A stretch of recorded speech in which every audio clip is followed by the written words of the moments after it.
សម្រាប់ Mazda BT50 នេះបងគាត់មកទទួលសេវាកម្មផ្លាស់ប្ដូរម៉ូទ័រចែកខ្យល់ហើយខ្ញុំធានារយៈពេល3ខែសម្រាប់ Mazda BT50 នេះហើយសម្រាប់ Mazda ខាងក្រោយនេះបងប្អូនដឹងហើយបាទរៀបមួយឈុតហើយ330ផងរៀបមួយឈុតដូចគ្នាបាទ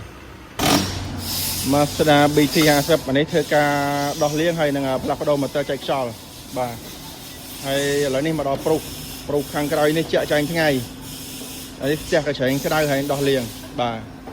ហើយខាងក្រោយនៅ470ជាក់ចែងថ្ងៃដូចគ្នាបាទ